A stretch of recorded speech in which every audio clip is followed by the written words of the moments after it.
ہے مومنوں کے دل کا اجالا شان رم. بسم اللہ الرحمن الرحیم. مولا یا صلی وسلم دائماً ابدا علی حبیبک خیر الخلق کلہم. ناظرین اکرام، آج جمعۃ المبارک کا دن ہے اور ARYQTV کی یہ خصوصی نشریات جس کو آپ دیکھ رہے ہیں شان رمضان میں، اور عظیم لوگوں کے اخلاق، ہمارا آج کا یہ سیگمنٹ، آج کا یہ پروگرام جمعۃ المبارک درود پاک کا دن ہے، سید الایام ہے، اور یہ دوسرے عشرے کا آخری جمعۃ المبارک ہے. اللہ تعالیٰ ان گھڑیوں کو ہمارے لیے زیادہ سے زیادہ بابرکت بنائے اور ہم زیادہ سے زیادہ ان سے مستفید ہو سکیں. عظیم لوگوں کے اخلاق ہمارا موضوع ہے، اور رسول کریم صلی اللہ علیہ وآلہ وسلم نے ارشاد فرمایا کہ قیامت کے دن میزان پر سب سے بھاری چیز جو لا کر رکھی جائے گی وہ اخلاق ہوں گے. تو اللہ تعالیٰ ہمیں اچھے اخلاق اپنانے کی توفیق عطا فرمائے، اور ان پاکیزہ اور برگزیدہ ہستیوں کے اخلاق اور کردار جن کے حوالے سے ہم آج کل گفتگو کر رہے ہیں ان پہ ہمیں عمل کرنے کی توفیق عطا فرمائے. حمد کے اشعار سے آغاز کرتے ہیں، اور حضرت میر تقی میر کی ایک معروف غزل کی زمین ہے، اس میں حمد کے چند اشعار دیکھیے کہ ماؤں سے بڑھ کے وہی ناز اٹھاتا ہے میاں، ماؤں سے بڑھ کے وہی ناز اٹھاتا ہے میاں، درد کیوں اپنے زمانے کو سناتا ہے میاں، درد کیوں اپنے زمانے کو سناتا ہے میاں، دور سمجھو تو بہت دور بہت دور ہے وہ، دور سمجھو تو بہت دور ہے وہ، دیکھنا چاہو تو ہر جا نظر آتا ہے میاں، دیکھنا چاہو تو ہر جا نظر آتا ہے میاں، روشنی حرف و سخن میں ہے اسی کے دم سے، روشنی حرف و سخن میں ہے اسی کے دم سے، سوز کی شمع جو سینے میں جلاتا ہے میاں، اور خود عطا کرتا ہے توفیق مناجات ہمیں، خود عطا کرتا ہے توفیق مناجات ہمیں، بندگی کے وہی آداب سکھاتا ہے میاں، فکر بھی اس کی عنایت سے تر و تازہ ہے، فکر بھی اس کی عنایت سے تر و تازہ ہے، پردہ خاک سے جو پھول اگاتا ہے میاں، دل کی ہر تان پہ جاری ہیں اسی کے نغمے، دل کی ہر تان پہ جاری ہیں اسی کے نغمے، ہر نفس اس کا ہی پیغام سناتا ہے میاں، زمیں سے رزق کی ترسیل وہی کرتا ہے، پانیوں کو جو ہواؤں میں اڑاتا ہے میاں. حمد کے ان اشعار کے ساتھ کلام سے آغاز کرتے ہیں، اور ہمارے ساتھ ملک کے ممتاز ثنا خواں جناب الحاج حبیب اللہ بھٹی صاحب تشریف فرما ہیں، ان سے کلام شامل کرتے ہیں، ان سے گزارش کرتے ہیں. بسم اللہ، کلام عطا فرمائیں. لطف و عطائے سید ابرار دیکھنا،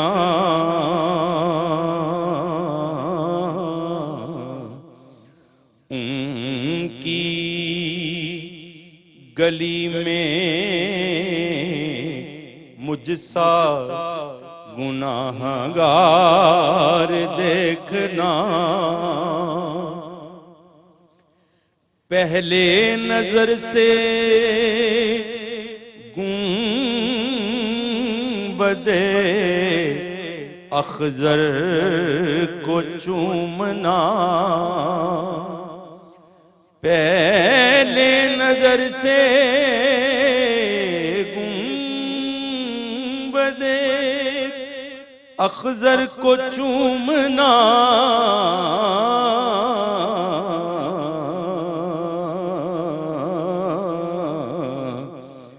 پھر اس کے بعد مسجد و مینار دیکھنا، اور محشر میں اہل نعت رواں ہوں گے سوئے خلد، محشر میں اہل نعت رواں ہوں گے سوئے خلد،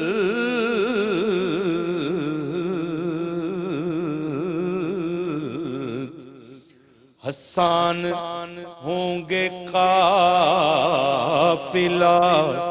سالار دیکھنا، حسان ہوں گے قافلہ سالار دیکھنا، میں بھی نگاہ لطف و کرم کا ہوں ملتجی، میں بھی نگاہ لطف و کرم کا ہوں ملتجی، میری طرف بھی اے میرے سرکار دیکھنا، اور لوٹوں گا جب مدینے سے خیرات لے کے نور، لوٹوں گا جب مدینے سے خیرات لے کے نور،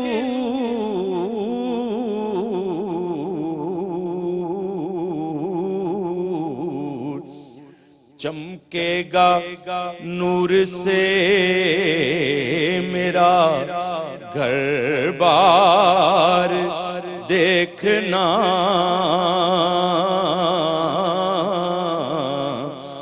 لطف و عطائے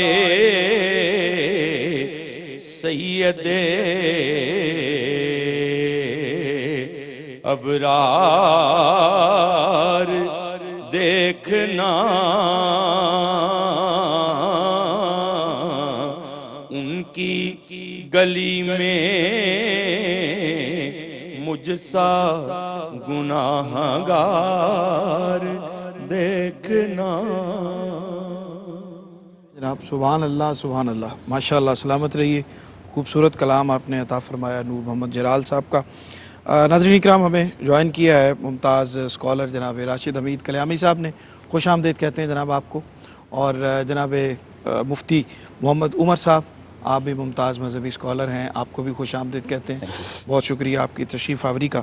عظیم لوگوں کے اخلاق، ناظرین اکرام، ہمارا ٹاپک ہے، ہمارا موضوع ہے، اور اس پہ سوال کی طرف چلتے ہیں، اور ہم رسالت مآب صلی اللہ علیہ وآلہ وسلم کی زندگی کو دیکھیں، اور اوورآل بھی جتنے عظیم لوگ دنیا سے گزرے ہیں ان کا ایٹیٹیوڈ اور ان کا جو رویہ ہے وہ یہ رہا کہ ان لوگوں کو دینا ان کے مزاج میں شامل رہا۔ اور دو طرح کے لوگ ہوتے ہیں، کچھ وصول کرنے والے ہوتے ہیں، کچھ عطا کرنے والے ہوتے ہیں، کچھ دینے والے ہوتے ہیں۔ تو بڑے لوگ ہمیشہ اپنی ذات پر دوسروں کو فوقیت دیتے ہیں، عطا کرنے والے ہوتے ہیں۔ کیا فرماتے ہیں اس حوالے سے؟ سب سے پہلے تو محترم سرور نقشبندی صاحب، میں آپ کا شکریہ ادا کرتا ہوں، اور ARYQ TV کا شکریہ ادا کرتا ہوں کہ آج کے اتنے خوبصورت پروگرام کے اندر انہوں نے یہاں پہ ہمیں بیٹھ کے تو کچھ ایسے موضوعات پہ بات کرنے کا موقع دیا جو کہ رمضان کے حوالے سے خاص طور پر زیادہ اہمیت کے حامل ہیں، کیونکہ رمضان کا کلچر جو ہے وہ بھی ایسا ہے کہ جس میں صرف دینے کی بات ہوتی ہے۔ اس میں آپ یہ کہہ لیں افطار کرانے کے ثواب کی جب بات ہوئی تو وہ بھی دینے کی بات ہے۔ اس میں آپ یہ کہہ لیں کہ جھگڑے سے اور لڑائی سے اور اختلاف سے بچنے کی جو بات ہوئی، یہ بھی دراصل ایک اچھے رویوں اور ایک اچھے مزاج کو ٹرانسفر کرنے کی بات ہے۔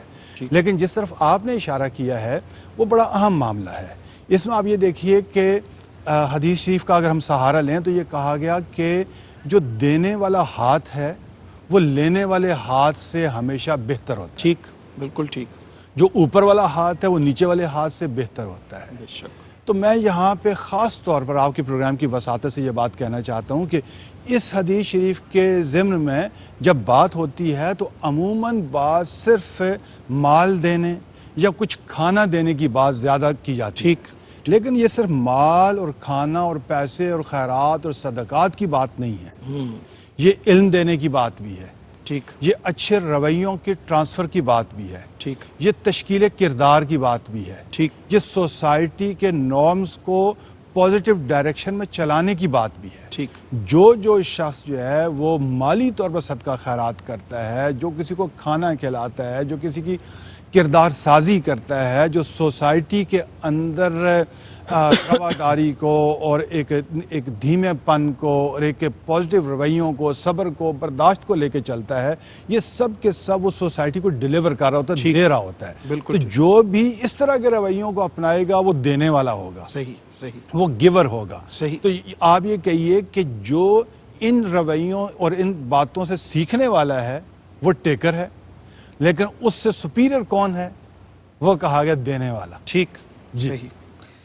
اگلا سوال مفتی صاحب آپ کی خدمت میں حاضر ہوتے ہوئے، ہم عظیم لوگوں کے اخلاق پہ بات کر رہے ہیں، اور عظیم لوگوں کا یہ وتیرہ رہا ہمیشہ کہ وہ بامروت ہوتے ہیں، لوگوں کے ساتھ ان کا رویہ محبت کے ساتھ استوار ہوتا ہے، اور کم ظرف نہیں ہوتے، خود غرض نہیں ہوتے، دونوں رویے ساتھ ساتھ چلتے ہیں۔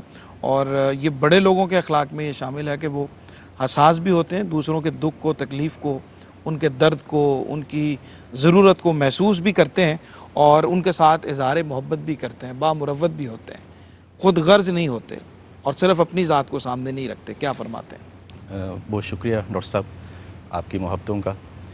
ڈاکٹر صاحب اس حوالے سے کوئی شک نہیں کہ جو عظیم اور کامیاب لوگ ہوتے ہیں ان کی زندگی میں کچھ ایسے منظم اصول ہوتے ہیں جو وہ اختیار کرتے ہیں، ٹھیک، ٹھیک، اور جن اصولوں کو اختیار کر کے ہی وہ عظیم بنتے ہیں۔ ٹھیک، اب اس حوالے سے لٹریچر میں ہمیں ایک کتاب ملتی ہے دی 7 habits of highly effective people. ٹھیک، ٹھیک، یہ یونیورسٹیز میں بالعموم یہ کتاب پڑھائی جاتی ہے، اور اس کتاب میں جو مصنف ہیں سٹیون کووے، انہوں نے 7 عادات لکھی ہیں عظیم صحیح، لوگوں کی، ٹھیک، کہ کامیاب اور عظیم لوگ کون ہوتے ہیں۔ اس میں سے جو پہلی انہوں نے ان کی ہیبٹس کو بیان کیا ہے اور عادت کو بیان کیا ہے وہ یہ کہ وہ بی پرو ایکٹیو، ٹھیک، وہ جو بیہیویئر اڈاپٹ کرتے ہیں، جو رویہ اپنی زندگی میں شامل کرتے ہیں بڑی سختی کے ساتھ، ہمیشہ کہ وہ بی پرو ایکٹیو رہتے ہیں۔ ٹھیک، اب اس حوالے سے 2 کانسیپٹ ہیں کہ بی پرو ایکٹیو کا مطلب کیا ہے یہاں پہ، صحیح، کہ ان عظیم لوگوں میں یہ کس طرح سے یہ چیز موجود ہوتی ہے کہ اگر وہ کوئی نقص دیکھیں گے تو وہ معاشرے میں بعد میں دیکھیں گے، پہلے وہ اپنی ذات میں دیکھیں گے، ٹھیک، ٹھیک، وہ اپنے ایٹیٹیوڈ کو بہتر کریں گے، اپنے رویے کو بہتر کریں گے، اپنی ایجوکیشن کو بہتر کریں گے، اپنی سکلز کو انہینس کریں گے، ٹھیک، اپنی سکلز ڈیولپمنٹ پہ، گرومنگ پہ ٹریننگز کریں گے۔ صحیح۔ اسی طرح وہ کچھ ہابیز ایسی اختیار کریں گے جس سے کون سی ہابیز اختیار کرتے ہیں، اس پہ انشاءاللہ ہم بات کرتے ہیں، لیکن ایک مختصر سا وقفہ ہے۔ ناظرین اکرام ہمارے ساتھ رہیے، لوٹتے ہیں ایک چھوٹے سے وقفے کے بعد۔ جی ناظرین، خوش آمدید کہتے ہیں وقفے کے بعد آپ کو۔ پروگرام دیکھ رہے ہیں آپ عظیم لوگوں کے اخلاق، اور آج ہم ان عمومی کردار کی خوبیوں پہ بات کر رہے ہیں جو ہمارے رویوں میں ہونی چاہیے، اور عظیم لوگوں نے کس طرح سے ان کو اپنے کردار کا، اپنے اخلاق کا حصہ بنایا، اس پہ ہم بات کر رہے ہیں۔ رواداری اور وسیع القلبی اور اعلیٰ ظرفی پہ بات کرنے سے پہلے ڈاکٹر صاحب آپ اپنی بات کمپلیٹ کر لیجئے جو آپ گفتگو جی، میں یہ عرض کر رہا تھا کہ جو عظیم لوگ ہیں ان کی صفات میں سے یہ ایک صفت ہوتی ہے کہ وہ بی پرو ایکٹیو ہوتے ہیں، ٹھیک، اور اس میں کہنے کا مطلب یہ کہ وہ اپنی ذات پہ اور اپنی شخصیت پہ کام کرتے ہیں ٹھیک، اور ورک کرتے ہیں، جیسے کہ دوسروں پر کام کرنے سے پہلے وہ پہلے اپنی ذات کو جو ہے وہ ٹھیک، دیکھتے ہیں، بجائے اس کے کہ وہ ایک ایسی اپروچ کو اڈاپٹ کریں کہ وہ بات کریں جیسے ہمارے ہاں بالعموم ہوتا ہے، جی اکانومی پہ بات ہو رہی ہے، پولیٹکس پہ بات ہو رہی ہے، دیگر لوگوں پہ تنقید ہو رہی ہے، یا رشتہ داروں پہ بات ہو رہی ہے بالعموم، تو بجائے ان چیزوں پہ جانے کے اپنی شخصیت پہ نمبر 1 زور دیتے ہیں۔ پھر دوسرا جو بیان کیا گیا ہے اس کتاب میں کہ عظیم لوگوں کی عادات میں سے کیا ہیں کہ with the end in mind, ٹھیک، کہ وہ اپنے ذہن میں مقصد رکھ کر اپنے راستے پہ چلتے ہیں، ٹھیک، ٹھیک، یعنی کہ ان کے ذہن میں اور مقصد بالکل واضح ہوتا ہے، زندگی کا مقصدیت جو ہے واضح واضح ہوتا ہے۔ ہوتا ہے، ٹھیک، تو یہ ان کی ایک عظیم خوبی ہوتی ہے.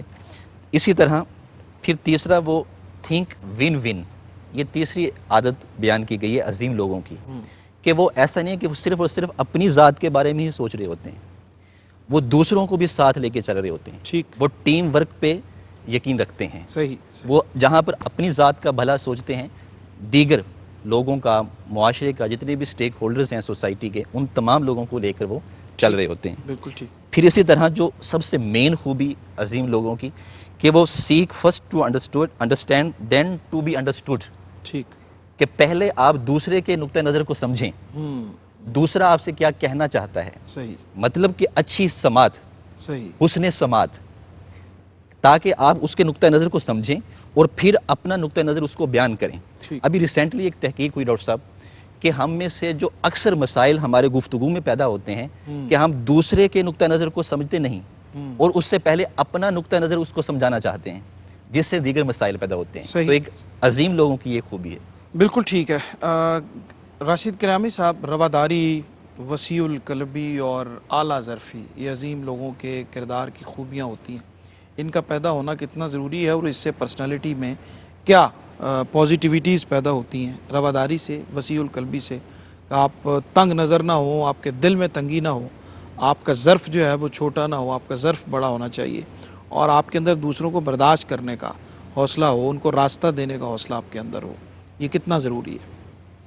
دیکھیے ڈاکٹر صاحب، میں تو یہ عرض کرنا چاہوں گا کہ اس وقت اگر پوری دنیا کے مسائل کو دیکھا جائے اور پھر بالخصوص وطن عزیز پاکستان کے اندر کی اگر بات کی جائے، تو میں تو یہ کہوں گا کہ ہماری ٹینشنز اور پریشانیاں اور جو مشکلات ہیں، اور اس وقت ایک اضطراب اور بے چینی ہماری سوسائٹی کے اندر جو پائی جا رہی ہے، اس کا جو بیسک ریزن ہے، جو کاز ہے، وہی وسیع القلبی کا نہ ہونا، تنگ نظری کا ہونا، رواداری نہ ہونا اور خود غرضی کا ہونا، تحمل اور برداشت نہ ہونا. تحمل اور برداشت نہ ہونا.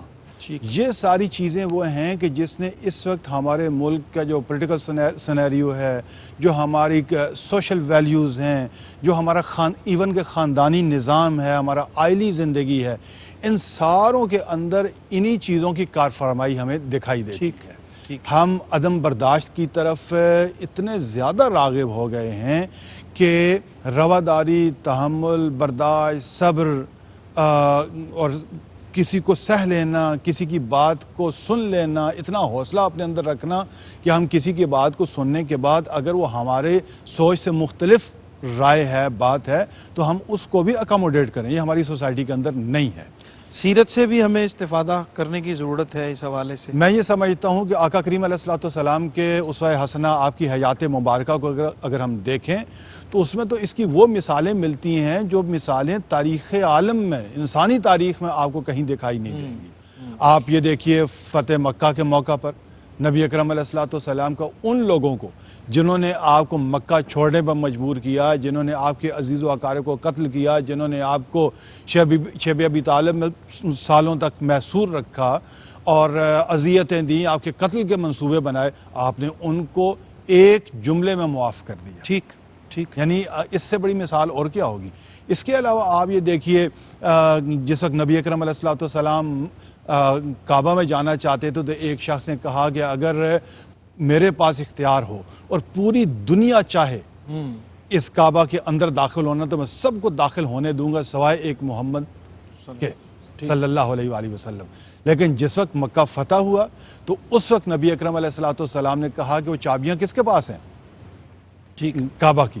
تو بتایا گیا وہ جو شخص ہے وہ تو اپنے گھر میں اس نے اپنے آپ کو بند کیا ہوا ہے. تو نبی اکرم علیہ الصلوۃ والسلام خود چل کے ان کے گھر تشریف لے گئے. ٹھیک ٹھیک. اور جا کے ان کی دلجوئی کی. وہ ڈرے ہوئے تھے، سہمے ہوئے تھے، ان کی دلجوئی کی اور ان کو ساتھ لے کے ان سے چابیاں لیں اور پھر اس کے بعد انہی کے خاندان کو، انہی لوگوں کو واپس بھی لوٹا دیں. ٹھیک ٹھیک. تو یہ رواداری، وسیع القلبی جو ہے، اس کی مثال نبی اکرم علیہ الصلوۃ والسلام کی زندگی سے بڑھ کے یا صحابہ کی زندگی سے یا اہل بیت کی زندگی سے بڑھ کے تو ہمیں پورے انسانی تاریخ میں کہیں نہیں ملتی. ماشاءاللہ. بہت شکریہ. ہمیں جوائن کیا ہے ہمارے بہت ہی ممتاز محترم مذہبی اسکالر اور اسلامک اسٹڈیز کے ساتھ ان کا خصوصی تعلق اور شغف ہے، جناب ڈاکٹر فیض اللہ صاحب کو خوش آمدید کہتے ہیں. آپ کا بہت شکریہ, آپ تشریف لائے. شکریہ. اور جمعے کا دن ہے, یقیناً کوئی نہ کوئی تاخیر ہوئی, تاخیر تو کچھ باعث تاخیر بھی تھا. شکر گزاری ڈاکٹر صاحب کتنا امپورٹنٹ ہے ہماری زندگی میں, اور جس نے آپ کے ساتھ احسان کیا ہے اس کی احسان فراموشی نہ کرنا, اور جس نے آپ کو کسی بھی نعمت سے نوازا ہے اس کے لیے شکر گزاری کا جذبہ. سیرت ہمیں کیا بتاتی ہے, ہمارا دین ہمیں کیا بتاتا ہے, اور اگر ہمارے اندر اس رویے کی کمی ہے شکر گزاری کی تو وہ کس وجہ سے ہے, کیسے اس کو پورا کرنا چاہیے؟ جی بہت شکریہ ڈاکٹر سرور حسین نقشبندی صاحب کہ آپ نے آج ایک اہم موضوع کے لیے انوائٹ کیا. تو رہا آپ کا سوال, تو شکر گزاری کے حوالے سے میں عرض کروں گا کہ حضور اللہ تبارک و تعالیٰ نے قرآن پاک میں شکر کے حوالے سے جا بجا ہمیں حکم دیا ہے. ٹھیک. ایون اللہ تبارک و تعالیٰ نے شکر کو اپنے ذکر کے ساتھ ملا کے بیان کیا ہے. ٹھیک. اللہ تبارک و تعالیٰ نے فرمایا ہے کہ فَاذْكُرُونِي أَذْكُرْكُمْ وَاشْكُرُوا لِي وَلَا تَكْفُرُونَ. سبحان اللہ. کہ تم میرا ذکر کرو, اس کے جواب میں کیا کروں گا, میں تمہارا ذکر کروں گا. صحیح. اور اپنے ذکر کے ساتھ معاً جس چیز کو ریلیٹ کیا ہے وہ شکر ہے.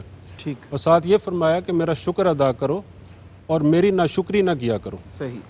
گویا شکر جو ہوتا ہے یہ منعم کے احسانات کا, اس کی نعمتوں کا اعتراف کرنا ہوتا ہے. ٹھیک. ٹھیک. کہ اس نے ہمیں جو چیز عطا کی ہے تو اس کا لازمی یہ حصہ ہے, اس کا یہ ریئیکشن ہے کہ ہم اس کا شکر بجا لائیں. ٹھیک. اگر ہم اس کی نعمت پر اس کا شکر ادا نہیں کرتے, گویا ہم اس کی نعمت کی تکفیر کر رہے ہیں. ٹھیک. اس کی نعمت کی ناشکری کر رہے ہیں. صحیح. اسی طرح حضور نبی اکرم صلی اللہ علیہ وآلہ وسلم نے اپنی امت کو شکر کی تلقین فرمائی, جا بجا اپنی احادیث میں شکر کے حوالے سے ہمیں فرمایا. اور حضور نبی اکرم صلی اللہ علیہ وآلہ وسلم کی حدیث آتی ہے کہ من لا یشکر الناس لا یشکر اللہ. اب بالکل میں اسی طرف آنا چاہ رہا تھا کہ ہم یہ سمجھیں کہ اگر کسی نے ہمارے ساتھ بھلا کیا ہے تو یہ اللہ کی طرف سے ہوا ہے, اس کا شکریہ ادا کرنے کی کیا ضرورت ہے. تو حضور کا جو فرمانا ہے کہ جو بندوں کا شکر گزار نہیں ہے وہ اللہ کا بھی, وہ اللہ کا شکر گزار کیسے ہو سکتا ہے؟ کیونکہ بندوں کا جو آپ کے ساتھ احسان ہے وہ تو ویزیبل ہے نا, آپ اس کو دیکھ رہے ہیں, اور اللہ کے کو تو آپ دیکھ نہیں رہے, تو اللہ کی طرف نسبت بعد میں اللہ نے جس کو وسیلہ بنایا ہے پہلے اس کا شکر ادا کریں. تو حضور نبی اکرم صلی اللہ علیہ وسلم کی اس حدیث سے ہمیں یہی پتہ چلتا ہے کہ ہمارے ساتھ جو اس دنیا میں شکر ادا کرتا, مطلب نعمت کرتا ہے, کوئی احسان کرتا ہے, ہمارے ساتھ اچھا سلوک کرتا ہے, تو اس کا جو لازمی حصہ ہے وہ یہ ہے کہ ہم اس کی احسان کا بدلہ جو ہے وہ شکر کے ساتھ عطا کریں. اور ویسے بھی احسان کا ہے کہ حل جزاء الاحسان الا الاحسان, کہ اگر آپ کے ساتھ کوئی نیک عمل کرتا ہے تو اس نیک عمل کا پھر یہ بدلہ یہ ہے کہ آپ بھی اس کے ساتھ نیک عمل کریں. ٹھیک. اور اسی طرح ہم اگر قرآن پاک میں دیکھیں تو حضرت نوح علیہ السلام کے حوالے سے اللہ تبارک و تعالیٰ نے ارشاد فرمایا کہ انہ کان عبدا شکورا. سبحان اللہ. کہ نوح علیہ السلام جو ہے وہ شاکر نہیں کہا, شکور کہا. تو شکور جو ہے یہ مبالغہ کا صیغہ ہے کہ وہ محض شکر کرنے والے نہیں تھے بلکہ بہت زیادہ شکر کرنے والے. سبحان اللہ. اس کی وجہ کیا ہے؟ یعنی ان کی اس خوبی کا ذکر قرآن نے ان کے تعارف کے ساتھ بیان فرمایا. تو حضرت قتادہ رضی اللہ تعالیٰ عنہ معروف تابعی ہیں, وہ اس آیت کی تفسیر کرتے ہیں کہ اللہ تبارک و تعالیٰ نے حضرت نوح علیہ السلام کو جو عبد شکور کہا ہے اس کی وجہ کیا ہے. تو اس کی وجہ بیان کرتے ہوئے وہ فرماتے ہیں کہ انہ لم یاکل قط الا حمد اللہ, کہ وہ جب بھی کوئی چیز کھاتے تو اللہ کی تعریف کرتے. وَلَمْ يَشْرَبْ شَيْئًا قَطُّ إِلَّا حَمِدَ اللَّهِ, سبحان اللہ. جب بھی کوئی پانی کا گھونٹ پیتے تو اس پر اللہ کا شکر ادا کرتے. سبحان اللہ. وَلَمْ يَمْشِ مَمْشًا قَطُّ إِلَّا حَمِدَ اللَّهِ, اور وہ کبھی بھی جب کوئی اپنا قدم اٹھاتے کہیں جاتے تو ہر قدم پر اللہ کا شکر ادا کرتے. تو اسی طرح جو چیز بھی ان کو جو نعمت بھی میسر آتی اس نعمت پر وہ اللہ کی حمد کرتے. اور اللہ کی حمد کرنے کا یہ پھر نتیجہ یہ ہوا کہ اللہ تبارک و تعالیٰ نے قرآن پاک میں ان کو یہ کہہ کر ان کی تعریف کی ہے کہ وہ عبد شکور ہے. سبحان اللہ. سبحان اللہ. تو عبد شکور کا مطلب ہے کہ وہ بہت زیادہ شکر گزار بندے. ٹھیک. تو شکر گزاری جو ہے یہ انبیاء کرام کا وصف ہے. یعنی انبیاء کرام کی اگر ہم تعلیمات کو دیکھیں, حضور نبی اکرم صلی اللہ علیہ وسلم کی تعلیمات کو دیکھیں، سابقہ انبیاء کرام کی تعلیمات کو دیکھیں، تو ان سب انبیاء کرام میں جو چیز ہمیں کامن ملتی ہے وہ شکر گزاری ملتی ہے، بالکل ٹھیک، کہ جب بھی آپ پر کوئی نعمت آپ کو میسر آئے تو اس کا جو لازمی نتیجہ اور اینڈ پوائنٹ ہے وہ کیا ہونا چاہیے؟ وہ شکر ہونا چاہیے۔ بالکل ٹھیک، تو یہی وجہ ہے کہ ہمیں بھی چاہیے کہ انبیاء کرام کی اس سنت کو اپنائیں ٹھیک، اور حضور نبی اکرم صلی اللہ علیہ وسلم کے اخلاق کو اپنائیں، اور حضور نبی اکرم صلی اللہ علیہ وسلم کے اخلاق کو اپنانا بیسیکلی اللہ تعالیٰ کے اخلاق کو اپنانا ہے، کیونکہ حضور نبی اکرم صلی اللہ علیہ وسلم نے فرمایا کہ تخلقوا باخلاق اللہ، کیا لوگوں اللہ کے جو اخلاق ہیں ان سے اپنے آپ کو مزین کرو۔ سبحان اللہ، تو سب سے زیادہ جو مزین اللہ تعالیٰ کے اخلاق سے ہوئی ہستی وہ حضور نبی اکرم صلی اللہ علیہ وسلم کی ذات ہے، اور حضور نبی اکرم صلی اللہ علیہ وسلم کی ذات کے ساتھ جو ہمارا تعلق ہے وہ ہم سے یہ ڈیمانڈ کرتا ہے کہ ہم بھی حضور نبی اکرم صلی اللہ علیہ وسلم کے اخلاق حسنہ کو اپنی زندگی میں بالکل اپنا ٹھیک، اوڑھنا اور بچھونا بنائیں۔ ناظرین اکرام، بریک کا وقت ہے، ہمارے ساتھ رہیے، لوٹتے ہیں ایک مختصر سے وقفے کے بعد۔ جی ناظرین، خوش آمدید کہتے ہیں وقفے کے بعد آپ کو۔ پروگرام دیکھ رہے ہیں آپ عظیم لوگوں کے اخلاق، اور آج بہت ساری جہات پہ، بہت سارے موضوعات پہ، بہت سارے زاویوں پہ ہم بات کر رہے ہیں، سیرت سے بھی استفادہ کر رہے ہیں، اور عظیم لوگوں کی زندگی سے ہم استفادہ کرتے ہوئے اپنے اس گفتگو کو آگے بڑھا رہے ہیں۔ سخاوت ایک بہت اہم وصف ہے جو انسان میں ہونا چاہیے۔ رسول کریم صلی اللہ علیہ وآلہ وسلم نے ارشاد فرمایا، اور آپ جامع الکلم ہیں، چھوٹے سی ایک جملے کے اندر معنویت کے کتنے جہان آباد ہیں۔ آپ نے فرمایا کہ خصلتانی لا یجتمعان فی مؤمن، دو خصلتیں ایک مومن میں جمع نہیں ہو سکتی، البخل و سوء الخلق، ایک بخل اور دوسرا بد اخلاقی، یہ دو چیزیں کسی مومن میں جمع نہیں ہو سکتی۔ تو مومن سخی ہوتا ہے۔ سخاوت کی اہمیت کیا ہے؟ مفتی صاحب ارشاد فرمائیے۔ جی ڈاکٹر صاحب، سخاوت کے حوالے سے کہ حضور نبی کریم صلی اللہ علیہ وسلم کے جو اخلاق کریمانہ ہیں ان میں سے سب سے بڑھ کر ایک جو خلق ہے وہ ہمیں سخاوت کا نظر آتا ہے۔ ٹھیک، بخاری شریف کی حدیث مبارکہ ہے کہ ایک عورت حضور نبی کریم صلی اللہ علیہ وسلم کی بارگاہ میں چادر لے کر آئی، بردہ شریف، اور اس چادر کے اوپر نقش و نگار بھی بنے ہوئے تھے، ٹھیک، اور وہ آپ صلی اللہ علیہ وسلم کو ہدیہ کر دی گئی اس عورت کی طرف سے۔ اور جب ہدیہ کر دی گئی تو حضور اندر تشریف لے گئے اور آپ نے اس کو تہبند کے طور پر استعمال کر کر باہر تشریف لائے۔ ٹھیک، تو وہ بہت ہی خوبصورت لگ رہی تھی۔ ایک صحابی نے عرض کیا، یا رسول اللہ یہ چادر مجھے دے دیجئے۔ اب حضور نبی کریم صلی اللہ علیہ وسلم کے حوالے سے صحابہ فرماتے ہیں کہ اس چادر کی آپ کو ضرورت بھی تھی، مگر باوجود ضرورت کے آپ نے اس کے سوال پر اس صحابی کو وہ چادر عطا کر دی۔ اب جب عطا کر دی تو صحابہ کرام، جو دیگر صحابہ کرام دیکھ رہے تھے، حضور کے جانے کے بعد آپ نے، صحابہ نے فرمایا کہ آپ نے وہ چادر حضور سے کیوں لے لی جبکہ حضور کو جو ہے وہ اس کی ضرورت بھی تھی؟ تو اس صحابی نے عرض کیا کہ میں نے وہ اپنے لباس کے لیے چادر نہیں لی، بلکہ وہ میں نے اپنے کفن کے لیے وہ چادر لی ہے۔ ٹھیک، اور صحابی فرماتے ہیں، جو روایت کرتے ہیں، کہ انہوں نے وہ چادر جو ہے وہ اپنے کفن کے لیے ہی استعمال کی۔ لیکن یہاں سے جو نقطہ اخذ ہوتا ہے حدیث سے کہ چہ جائے کہ حضور کو اس کی ضرورت بھی تھی مگر سائل کے سوال کو آپ نے رد نہیں کیا۔ بے شمار مثالیں ہیں، بے شمار اس طرح کی مثالیں رسول ہیں اللہ صلی اللہ علیہ وسلم جو آپ کی جود و سخا کو جو ہے وہ بیان کرتی ہیں۔ بالکل ٹھیک۔ راشد کرامی صاحب کیا فرماتے ہیں؟ ابھی جو ہم گفتگو کر رہے تھے اس کے تناظر میں شکر گزاری ایک بہت بڑا ٹاپک ہے، اس کے اوپر بہت ساری بات ہو سکتی ہے، بہت سارے اس کے زاویے ہیں، کچھ آپ بھی اس میں ایڈ کرنا چاہیں؟ جی، ابھی علامہ صاحب نے اس پہ بہت اچھے نکات بیان کیے ہیں۔ میں یہ عرض کرنا چاہتا ہوں کہ ایک چیز جو سمجھنے والی ہے شکر گزاری کے حوالے سے، قرآن مجید میں ارشاد ہوا کہ لَإِن شَكَرْتُمْ لَأَزِيدَنَّكُمْ۔ یہاں جو بات سمجھنے والی ہے وہ ہے کہ شکر کی بات پہلے ہوئی اور عطا کی بات بعد میں ہوئی۔ ٹھیک، کہ اگر تم شکر ادا کرو گے تو میں ضرور تمہیں اس پہ بہت کچھ عطا کروں گا۔ ٹھیک، اب ایک تو یہ بات ہوئی کہ شکر ادا کرنے کے لیے اس چیز کا انتظار کرنا ضروری نہیں ہے کہ اللہ تعالیٰ ہمیں نوکری دے، کوٹھی دے، کار دے، ہمیں یہ سہولتیں نعمتیں دے جو بھی، تو پھر اس کے بعد ہم اس کا شکر ادا کریں، بلکہ شکر پہلے ادا کرنا ہے۔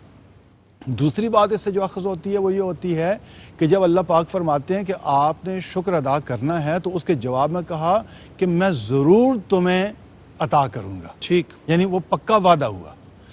تو اس کا مطلب ہے کہ جو بندہ شکر گزار ہے اسے اللہ پاک کی نعمتیں ضرور دستیاب ہوتی ہیں۔ صحیح۔ اور پھر اس میں ایک آخری بات میں یہ کہنا چاہوں گا کہ دیکھیے شکر گزاری ہمارے ہاں عام طور پر ایک تصور ہے صرف کھانے پینے کے حوالے سے کہ جب ہم کھانا کھا چکتے ہیں تو آخر میں ہم شکر ادا کرتے ہیں، لیکن میں اپنے ناظرین کو یہ بتانا چاہتا ہوں کہ یہ جو کھانا کھانے کے بعد کی شکر گزاری ہے، اس کو صرف لنچ اور ڈنر تک محدود کر دینا یہ بھی کوئی زیادہ مناسب بات نہیں ہے۔ آپ یہ دیکھیے کہ اگر ہم لنچ کر رہے ہیں تو اس کے بعد ہم الحمدللہ پڑھتے ہیں، شکر ادا کرتے ہیں، تو جس وقت ہم برگر کھاتے ہیں تو اس وقت شکر ادا کیوں نہیں کرتے؟ جب ہم چائے کا کپ پیتے ہیں تو اس کے بعد شکر ادا کیوں نہیں کرتے؟ جب ہم چاکلیٹ کھاتے ہیں، اور پھر اس سے ہر وہ نعمت ایون کہ ہم سانس لے رہے ہیں، اور سانس کا آنا اور جانا یہ بھی شکر گزاری ہے۔ ہم چل کر کہیں جاتے ہیں، ہمارے جو جسمانی اعضاء اپنے پورے ایکٹیویٹی کے ساتھ کام کرتے ہیں، کہیں چل کر جاتے ہیں، کھاتے ہیں، پیتے ہیں، تو ہر چیز پر شکر ڈاکٹر صاحب خاص ہمارے ذمہ ہے۔ اس پہ جملہ یہ کہنا چاہتا ہوں، ایک طالب علم جس وقت استاد سے تعلیم لیتا ہے تو جس وقت کلاس ختم ہوتی ہے تو طالب علم کو چاہیے کہ وہ شکر ادا کرے۔ ٹھیک، اسی طرح کہیں سے حکمت کی بات ملتی ہے تو پھر وہ شکر ادا کرے۔ یہ سارے مواقع ہیں شکر گزاری کے۔ بہت شکریہ ڈاکٹر صاحب، وقت اپنے اختتامی لمحات کی طرف تیزی سے رواں دواں ہے۔ ایک بہت امپورٹنٹ چیز ہے کہ بڑے لوگوں کا یہ وتیرہ رہا اور ان کا یہ طریقہ رہا کہ وہ گفتگو سے معاملات کو حل کرنے کی آخری امکانی حدوں تک جاتے رہے۔ طاقت کا استعمال جو ہے وہ بالکل آخری سٹیجز پہ جا گیا، یعنی مسائل کو گفتگو کے ذریعے حل کرنے کی طرف ہمیشہ یہ توجہ رہی، لڑائی جھگڑے سے اور کیا گیا حد الامکان ریز کیا جاتا ہے۔ کیا فرماتے ہیں؟ جی بالکل ڈاکٹر صاحب، آپ نے بجا فرمایا ہے کہ جو لڑائی جھگڑا ہے، طاقت کا بے جا استعمال ہے، تشدد ہے، دہشت گردی ہے، یہ کبھی بھی مسائل کا حل نہیں رہا۔ ٹھیک، مسائل کا حل ہمیشہ جو ہے وہ ڈائلاگ سے ہوتا ہے، اور جو طاقت کا استعمال ہے یہ آخری حل ہے۔ ٹھیک، یعنی سب سے پہلے آپ کوشش کریں کہ آپ ڈائلاگ کے ذریعے کسی نتیجے پر پہنچیں۔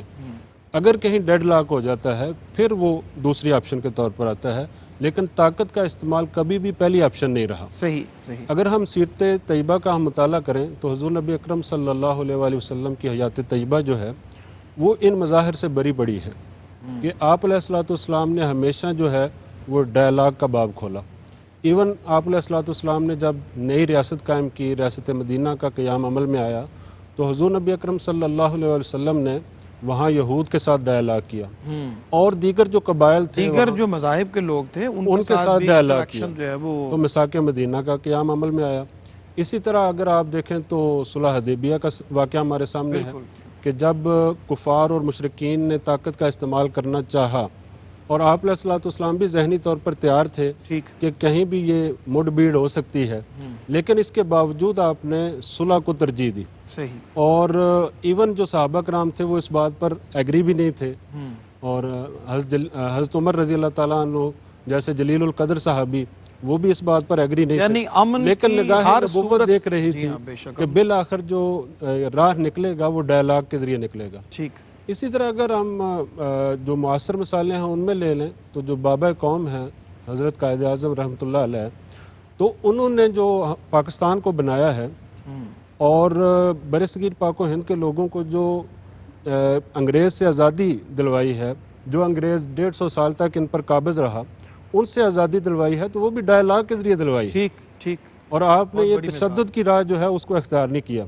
اور آپ کے یہ دو احسان ہیں کہ آپ نے محض مسلمانان برصغیر پاک و ہند کو ہی آزادی نہیں دلوائی، بلکہ برصغیر کے اندر جو ہندو میجارٹی میں تھے اور دیگر اقوام جو تھی ان کو بھی انگریز سے آزادی دلوائی۔ بالکل ٹھیک۔ اور یہ ڈائلاگ کے ذریعے سارا کچھ ہوا۔ بالکل ٹھیک۔ بہت شکریہ جناب راشد حمید قیامی صاحب، جناب مفتی محمد عمر صاحب آپ کی تشریف آوری کا، جناب ڈاکٹر فیض اللہ بغدادی صاحب آپ کا بہت شکریہ، جناب الحاج حبیب اللہ بھٹی صاحب آپ کا بہت شکریہ۔ کلام ہم آپ سے ابھی گزارش کرتے ہیں اور شامل کرتے ہیں، نعت کے ان اشعار کے ساتھ آپ سے اجازت طلب کرنی ہے۔ انشاءاللہ کل آپ سے ملاقات ہوگی۔ ہماری ARY QTV کی جو ٹرانسمیشن ہے یہ انشاءاللہ کراچی اسٹوڈیو سے جاری رہے گی، اور یہ اشعار آپ کی خدمت میں عرض کرتے ہوئے آگے بڑھتے ہیں کہ اب تک سخن ہے خود بھی اوائل کے باب میں، اب تک سخن ہے خود بھی اوائل کے باب میں، کیا کہہ سکے گا ان کے فضائل کے باب میں، کیا کہہ سکے گا ان کے فضائل کے باب میں، عشر عشیر بھی نہیں ان کے کمال کا، عشر عشیر بھی نہیں ان کے کمال کا، لکھا گیا ہے جو بھی خسائل کے باب میں، گر بات ہو خدا کی خدا کے رسول کی، گر بات ہو خدا کی، خدا کے رسول کی، مت سوچنا ذرا بھی دلائل کے باب میں، مت سوچنا ذرا بھی دلائل کے باب میں، ہو مستند حوالہ سند بھی ہو متصل، لکھنا اگر ہو ان کے شمائل کے باب میں، لکھنا اگر ہو ان کے شمائل کے باب میں، قول ضعیف حکم شریعت سے جانچیے، کر لیں قبول گر ہو فضائل کے باب میں، کر لیں قبول گر ہو فضائل کے باب میں، بیٹھا ہوا ہوں قدموں میں سرور جھکا کے سر، کرنی ہے عرض اپنے مسائل کے باب میں۔ ناظرین اکرام اجازت دیجیے، انشاءاللہ کل آپ سے ملاقات ہوگی ایک نئے موضوع کے ساتھ، اور ہماری ٹرانسمیشن بھی جاری رہے گی۔ کلام شامل کرتے ہیں اور جناب الحاج حبیب اللہ بھٹی صاحب تشریف فرما۔ مجھ خطا کار سا انسان مدینے میں رہے، بن کے سرکار کا مہمان مدینے میں رہے،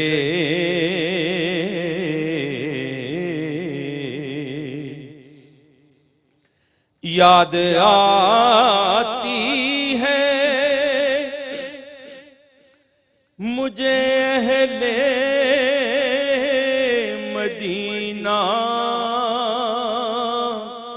کی وہ بات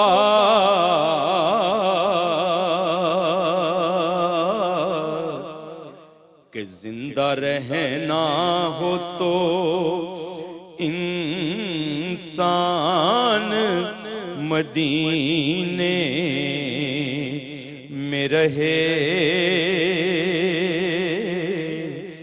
بن کے سرکار کا مہمان مدینے میں رہے۔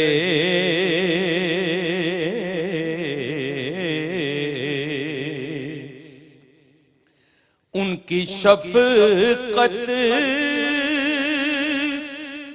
غم کونین بھلا دیتی ہے،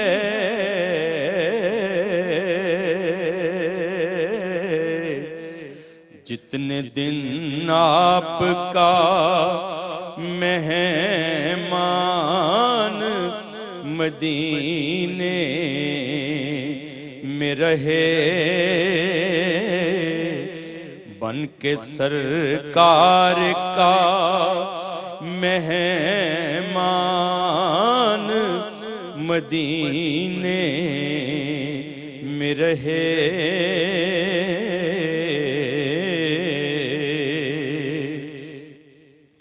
دور رہ کر بھی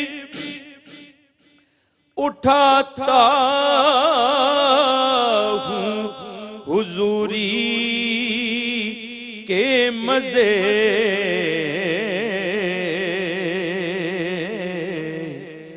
میں یہاں اور میری جان مدینے میں رہے، مجھ خطا کار سا انسان مدینے میں رہے، بن کے سرکار کا مہمان مدینے میں رہے۔